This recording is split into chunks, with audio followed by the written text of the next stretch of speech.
Hello and welcome back to Coinscrum Markets. I'm delighted to be joined today by Veronica Mihai. Hi Veronica, thanks for joining us. Hi Paul, thank you so much for inviting me. So we're going to talk about, it's International Women's Day last week. It's Women's History Month this month. It's great to have seen lots of discussion and articles around this topic and how it relates to the blockchain industry recently. As someone that's organized events in the crypto space for 9 years now, yes, we know it's been a challenge in terms of in terms of encouraging more representation from women within the industry. I think it's changed a lot recently. But given that one of many roles, you're an angel investor, you previously co-founded a crypto hedge fund, you're a community manager and advisor at the Women in Blockchain International Impact Group. So we wanted to hear your thoughts, having been around the space for a while, and get your perspective on how the industry's evolved in this sense. And what you think it can do better as well. So let's just start by hearing a little bit more about your background, how you got into the industry. Sure.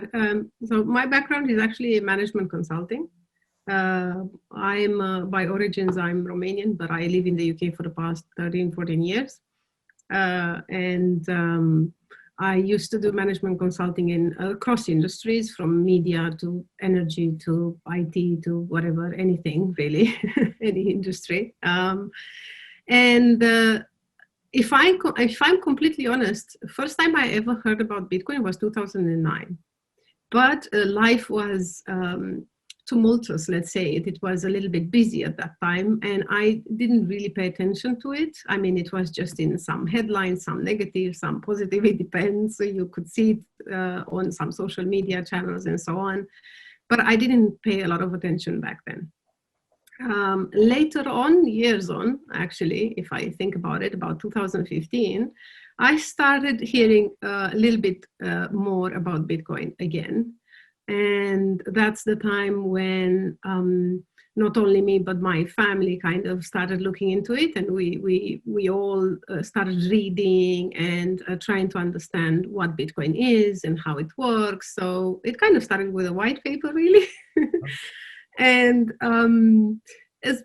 because I liked it, I liked the philosophy behind it and what it was trying to achieve. I'm not saying that I thought it's going to be easy, or that decentralization and financial inclusion is going to happen overnight, and Bitcoin is going to be adopted in mass overnight, or anything like that. And I know that there will be challenges, there are challenges, and there will still be challenges over the years until that is achieved. I thought it's an interesting concept. It's a movement. It's a change. It's something that kind of can determine some change in the world and the way we manage finances and the way we look at things. So I've decided, of course, to buy some Bitcoin. So I took a little bit of money that I had aside, and I bought some Bitcoin. It did pretty well. And then I kind of got, I got hooked onto it, not in the sense that, I wanted to be millionaire or anything like that. I'm not. But I wanted to see how it evolves, and I wanted to be part of it. And slowly, other things came up. And I remember buying small stakes in in the first few ICOs, and buying Ethereum and Waves and many other coins, to be honest with you. I did take advantage of the opportunity that even the ICOs brought, if you think. Then I've expanded into mining, so I gave that a try as well. It worked. Funnily enough, many people ask me, did you do mining in where? Did you do it in China or back home into your country or something like that? And I said, no, I actually tried it in the UK. Really? Wow.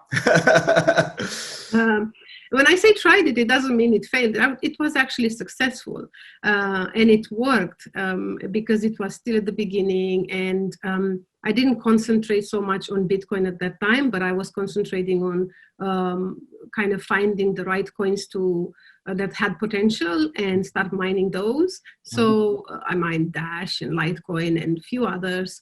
And for 2 years, I made good profits. It worked well. What I did, I used that to expand. So I used that to invest in startups, and I used that to start a hedge fund, and so on. So it's a continuous journey, to be honest with you.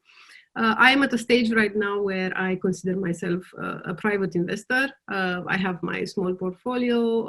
I maintain that. I don't represent a company or a brand or anything. I just I like the freedom and the liberty to do what I feel is right when I feel it's right. Mm-hmm. Yeah, no, and I think a lot of what you said is, should be a lesson for, especially for new people coming to space. I always say, people say, where should you start? And you should start at the very beginning. I mean, the amount of people I come across that I say, well, obviously you've read the Bitcoin white paper, and they're like, oh no, I haven't read that yet. I'm like, well, how can you really begin to understand? And it's probably the easiest way to start to understand. If you read some of the white papers that are published more recently, they're far more challenging to get your head around than the Bitcoin white paper, really. Yeah. I mean, it was so elegant. Much simpler, It exactly. actually explained what it stands for. Of course, it has a technical part to it. I'm not saying I'm a tech wizard. My background is not tech as such, as I mentioned. But ultimately, you do have to do some research. You learn. It's a learning experience, and I like that. Yeah, absolutely. Set your own wallet up. Absolutely. I mean, send a few Satoshis or a small number of tokens that you're playing with, but that's the best way to learn and to break things. You will make mistakes, but that is what I'd always encourage people if they are just making their first foray into the space in terms of, especially if you're looking to trade and move and hold your own tokens. So yeah, I mean, just going back to what I said at the beginning, from someone when we started our meetup in London back in 2012, it was probably a few months before maybe we had the first female attendee rather. And then really over that time, it was quite disappointing that it really stayed stable. And we're talking low single digit percentage in terms of average on those events. And I think if you were going to some of those early conferences, it wasn't too dissimilar. My theory is that the density of attendees at those events at that time was heavily dominated by developers. And was it just a general tech problem? There weren't enough female developers, and it was just, that was a problem for a broader part of the industry? Or was it compounded then by crypto as well, being this slightly more kind of, I don't know, deviant thing in the dark corners, in the shadows? And I know people like Rianne Lewis here in London did a fantastic job early on in trying to kind of promote both, more women into coding, but also into blockchain. And you yourself have been part of this. Maybe tell us a little bit more in terms of the Women in Blockchain International Group, and what you've seen from that in terms of how it's changed over the last few years. So I remember when I joined that group, they were just, it's a Telegram-based group, and there were just a handful of women, which I think maybe less than 20. And it was easy to kind of connect with all the other people in that group. And I think that the group started pretty much in response to some of the atmosphere that was kind of propagated in the media around events and how women were represented at Bitcoin or blockchain, well, those days mainly crypto events and so on. So that's what what prompted the group to come up, and the reason was it was pretty much to kind of see and show maybe to the world that there are women in this industry. They are doing other things other than just being pretty or wearing short dresses or God knows what else. That's how it all started. And we grew from there all the way to, 500, 600 women, something like that. The whole aim of the group was to support each other as women, to highlight each other, to just make sure that we are represented, that we get opportunities, that that we share from resources to job opportunities to solutions to whatever, education, anything really that could help women understand this space better, that could help women get a foot through the door, if you want, in the industry, in any capacity, because ultimately we all have skills that can be transferred. And that's, if you think about the composition of the group, I would say that yes, it is less on the development side. So you have less developers. You have some in the group, but you have more women in legal and marketing and PR and media and all of those areas, which doesn't mean, of course, you have women founders, co-founders, and, CEOs and CTOs and so on. But it is mainly that. If we are strictly speaking about women developers, then the representation is a little bit less. But then I think it's kind of the same in most, across tech and fintech and so on, because women are not equally represented in tech in general. And obviously it will be hard to find women developer in the industry so much, because if I think about it, to be honest with you, if you look at the number of men developers in the industry, it's not extremely high. So there is a high demand for developers in this, and especially because it's a new, you have new languages and new programming languages that you need to learn as a developer. Now, maybe, guys are more prone to that, or they get hired faster, or whatever it is, they have more exposure to it, they learned, and so on. But there is a disparity in the numbers there. Yeah, definitely. I have a friend actually who used to work in investment banking, who actually turned a new leaf in her life's book and started learning Solidity. So now she's a developer in Solidity, and she enjoys it. She likes it. So, yeah. No, I think that's the core of it, isn't it? Because I know that there's been a few surveys and reports recently. I will credit Tina Baker-Taylor, who anchors our show regularly. She wrote an article last week, so I borrowed some of her research. But back in 2019, a Grayscale report showed that 43% of Bitcoin or crypto investors are women.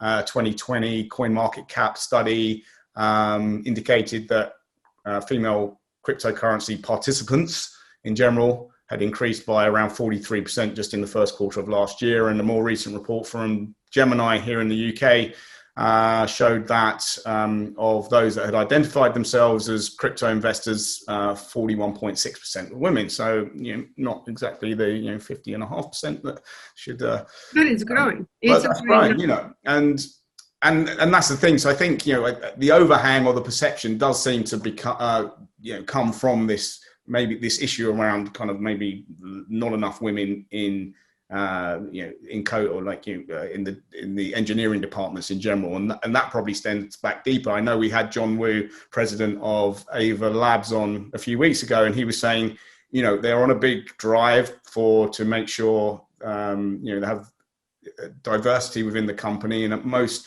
new recruit levels it's not such a problem, but the founding team were all Cornell alum and they were all men, and that was it. So they had their ideas, they built their team from people they knew, but it wasn't a case of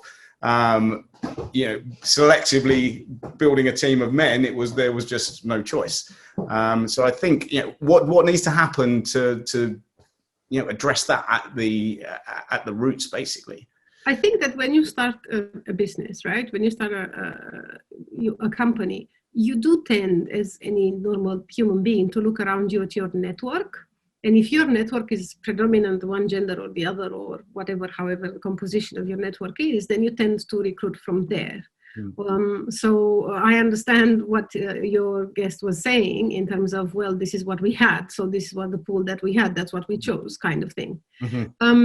In terms of representation in tech in general for women. I think it goes back to role models, to exposure. How many schools in this country or in other countries as well, but let's pick the UK right now. How many schools actually represent equally men and women in when they talk about scientists, when they talk about innovators, or I don't know. They do make some good attempts when it comes to arts and sports and so on. But ultimately, when it comes to tech, you don't see that. I mean, most authors in the curriculum are men. Most scientists highlighted would be men. Most innovators would be men. So then you have to think, what is a girl to do when she grows up and she gets educated in a school where she hasn't had that role model, maybe where she didn't have IT successful women or computing women of success that came to the school and gave a speech, let's say, or where she doesn't see on the hallway of the school posters with women who achieved something throughout history. If we look back, women in computing were amongst the first programmers in the world. You look at Ada Lovelace, you look at Grace Hopper, who designed the first programming language, COBOL language, right? You look at so many other women that have done things throughout life, throughout their history. You look at the first women coders throughout the early 20th century were women, and World War II even, then what happened? There was a shift. And is it maybe sometimes I actually thought whether there is a perception, or back then there was a perception that software as a work was a bit of a soft work, if you wish, or more admin type, so not worthy of a man's attention. And once this became more mainstream and it actually people started realizing the possibilities and the changes that it can bring, all of a sudden men were interested and slowly replaced all the women in the industry, if you think about it. And all of these things matter. How many people know that the first long distance driver was Bertha Benz, a woman? Nowadays, in the last few years, if you go on the Mercedes-Benz website, they have a history section and they highlight that. But this is happening maybe in the last 4 or 5 years. Before that, they didn't even do that. How many people, Mercedes-Benz is seen as this reliable car manufacturer. There's that brand, guys like the cars. And, it's not like a feminine or representative brand or anything. However, it was all started from a woman's desire to innovate.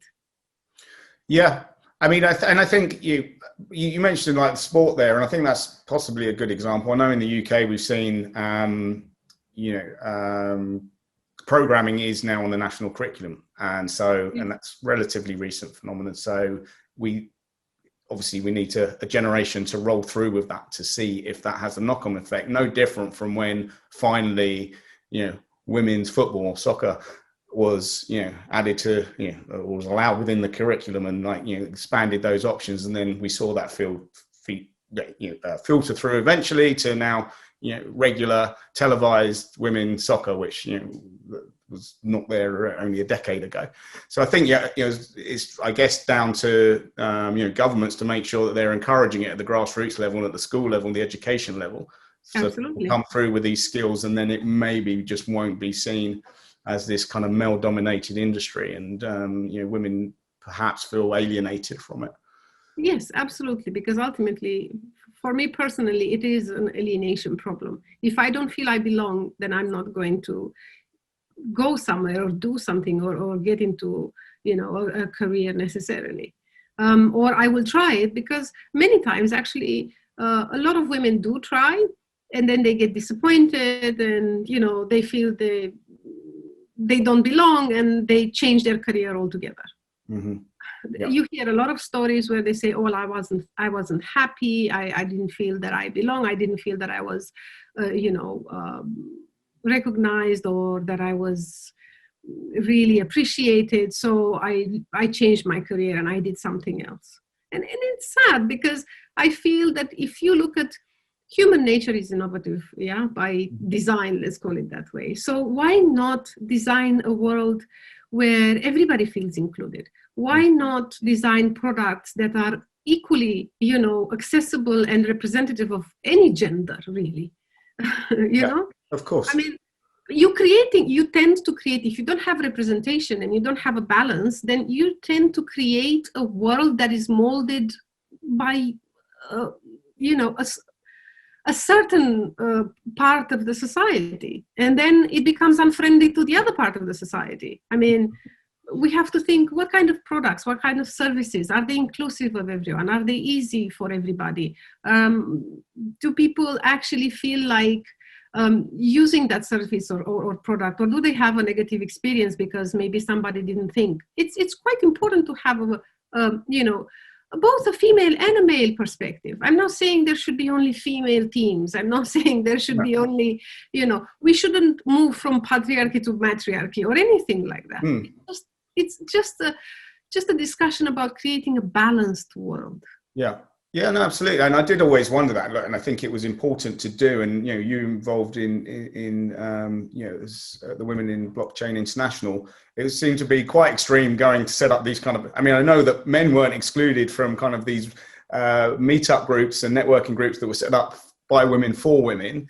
But it did seem, it was like, well, okay, well, this is our group, and you go and stay at your male-dominated group. Will there be a time when we say, well, let's kind of all meet in the park and we can all make friends? But we have men in the group, I mean, they're not necessarily extremely active, but they're there. Okay. We have Mike Butcher, who sometimes, posts some opportunities or something or the other, or, some events or whatever, or some discounts or anything, you have other people who are there in the group. And even in the UK, there are other communities that I'm part of, like the Bigger Pie, where, all the women that you mentioned, like Tiana and, Helen, and, and there are many actually who work in this industry, who are part of these communities. And ultimately, we're just, we're not creating the communities. Many people argue, why do you need a women in blockchain group?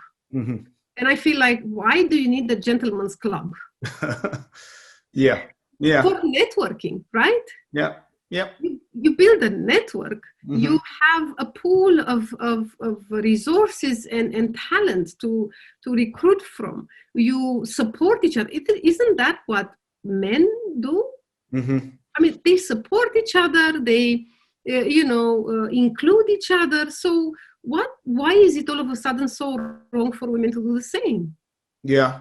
I mean, it's not like we're here to replace men. It's just we're just trying to build a network so that we can also have a place at the table. Yeah, absolutely. But I guess ultimately the goal is that it's just networking. It's not absolutely. It's networking. It's not like we don't gather there to bash men and all those rant and whatever. We just gather there to make sure that we share opportunities, that we educate ourselves, that we educate other women as well, because that's what the goal is ultimately. Give another woman the confidence that she can open up a wallet, that she can register for an exchange, that she can buy her first crypto, that she can get a job in blockchain, that any of these things. So you mentioned earlier that now that startups have grown from a few people in their team to having hundreds, if not thousands, of people on their teams across the world. And most departments, you sense, are quite diverse now. And also, say marketing departments, ones that we deal with, seem very diverse in terms of their makeup. But you also said that maybe, and I know that Tina touched on this when she wrote her article, is maybe we're not marketing the industry in a diverse way. For marketing material for exchanges or for on educational stuff. Is there something the industry should be doing more there to make it, as you said, should we be making it feel more gender neutral and friendly to all? Yes, I think that there is definitely a place for that. So how you portray women in advertisement, for example, when you relate to this industry matters. what is the representation, not only in advertising, but also events and teams matters, and highlighting, let's say, that you have women. So for example, I mean, come on, you have women like Alena Vranova, right? I mean, she started Trezor, now she's in Casa. You have women like, in the UK, Blythe Masters, right? She's an ex-JP Morgan, now she's in Digital Assets Holdings, right? She's a founder. You have Tasha from Alpha Finance. You have Elizabeth Stark, Lightning Labs. You have Galia Bernazzi, Bancor. I mean, Joyce Kim, Stellar, Neha Narola, MIT Digital, Initiative. You have all of these women. Women are not just in marketing; they are founders, co-founders. They run these businesses. They have ideas. It's not always about a woman has to be a developer, otherwise she's not part of the industry. It's also about how much funding goes to these companies that are started or co-founded by women. That's also important. And representation. Yes, if you have. It's not just about marketing and advertising. I think it's also about listening to a woman's opinion as well in those teams, in startups. So because if, let's say you have a team of developers, right? And then they start coding, they do their wallet, they make their wallet, they do something, they do an UX and all of that. And then let's say they would start by just asking, it doesn't matter that the woman in their team is marketing, PR, or whatever it is. They could just say, hey, can you just check this, just use it. Just sometimes, and going back to marketing, yes, maybe sometimes just say, hey, we need testers. Do some testing campaigns where you actually target women so that you can see their feedback and how easy your product is to use and how easy is the interface for them. It doesn't. See, when I say this, some people will say like, oh, so what? Are you telling me that women don't know how to access a computer, or they don't? Is it so hard for women to really understand basic stuff? No, it's not about that. It's absolutely not about that. It's just about the fact that, the woman will feel included. They will be more likely to recommend that product or that service to another woman, and to other people. They will feel that they belong, that their opinion is taken into consideration. And whether it can be small things, right? From what design you're using, from what colors you're using, to whether you include images on your website that are diverse or perceived as diverse or targeted at both genders. There's a lot of things that teams have to take into consideration, in my opinion. And it's not that hard, there are so many communities out there. You just have to tap into these communities and say, hey, can you have a look at this for me and tell me if you find it easy to use or easy to understand? Or, ultimately, men or women, all we want is to make our products or services as easy as possible, because that's the whole idea. If you want adoption, that's what you need to do. Yeah, no, absolutely. And, you reeled out a list of names there, and there's probably many more. Catherine Coley, Binance US, Ria Butoria, Fidelity. When I look across the industry, when I look at the makeup of panels on conferences now, whether online or maybe one day physical conferences again, it doesn't jump out at you that there's kind of a huge imbalance within the industry. And I think it's just about, having these role models there, and over time, hopefully, they do inspire more people, more women to continue to come into the industry and, at least not have any concerns anywhere that they might feel like they're not going to be a fit. So just, I know we're short on time.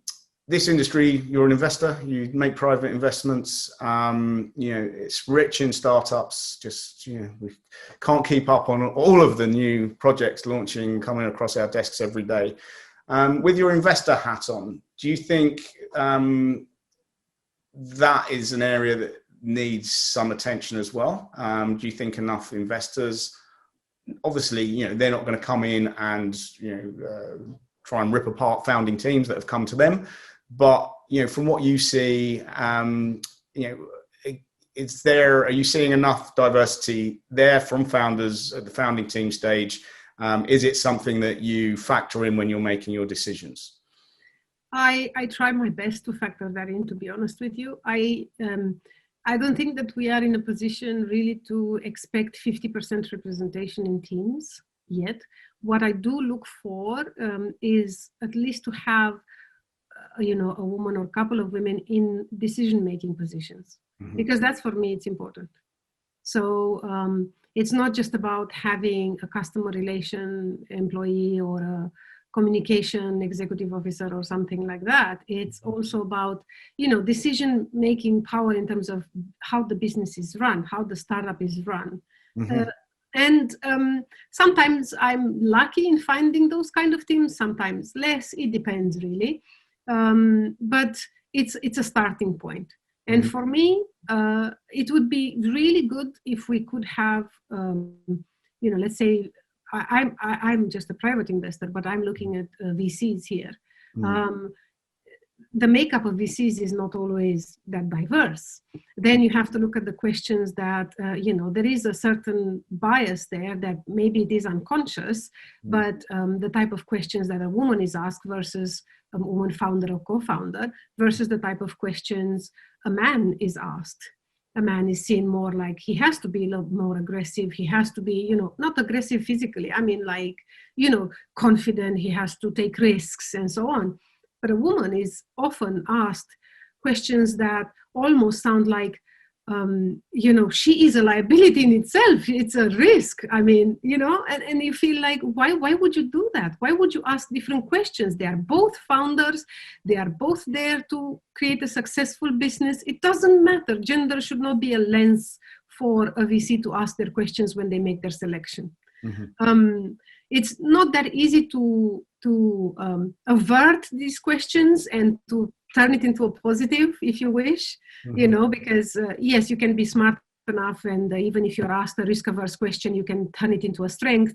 But it doesn't always come, and sometimes many women are taken by surprise by that attitude. So I feel that that gender lens shouldn't exist in funding. More, people should look at the statistic information and data that shows that diverse teams perform better. We also have to look at, I don't know, sometimes, and I know it sounds a bit crazy, but sometimes I feel like, you hear of women becoming CEOs of really large organizations, but usually that happens when the company is in a crisis. And I almost feel like, what happened? All of a sudden, the company is in a really, really bad situation, or something is going on there. You bring a woman at the table, it's a bit like, hopefully she either makes it better or she'll be the scapegoat. That's it. One or the other. But one or the other. I mean, it's a personal take, but I just feel like, yes, there has to be a little bit more funding for women, because I think that there are a lot of brilliant women who have a lot of brilliant ideas, and not just, we are far yet from having 50% representation in teams. And to target that, then it means you would lose some opportunities. But it's important for people when they look at coming up with, let's say there is a founder, there is a guy or a woman, and they want to start a startup. It's in this industry or tech or in general. They should look at, what am I trying to achieve here? Who is my target? What's my market target? And they should think, I'm trying to create a balanced product, right? A representative product or a service for everybody to feel that they can use it. So this idea of giving women a position at the table where she has a decision-making power, it's important. For investors to actually look at more diverse teams, it's important. And diverse teams, I mean, at least at the management level, where the woman has a say in the running of the business. So that's what I feel that can be done in this aspect. I try my best to do that. Of course, sometimes it works and sometimes it doesn't, in the sense that I can't always find the perfect teams. But I'm positive that things are changing slowly.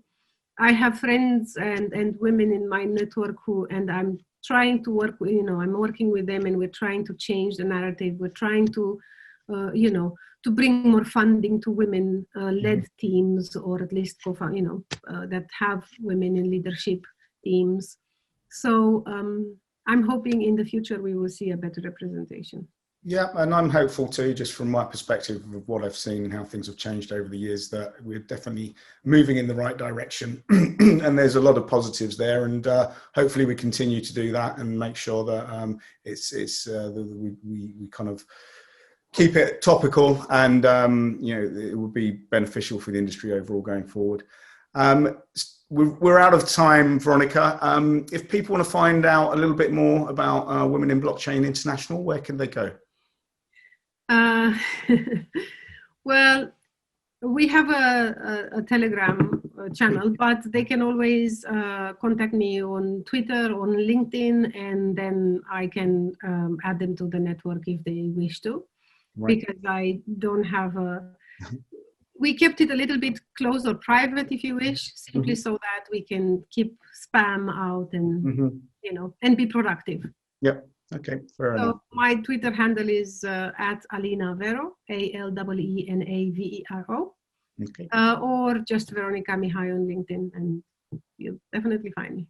Okay. Well, I hope people look you up. Thank you so much for taking the time to join us today. It's a fascinating conversation. Thank you so much, Paul. It was a pleasure speaking with you today, and I hope that more women will be, you know, looking at this industry and looking to not only invest, but start more companies and get some skin in the game, as they say. Absolutely. Thanks. Thank you.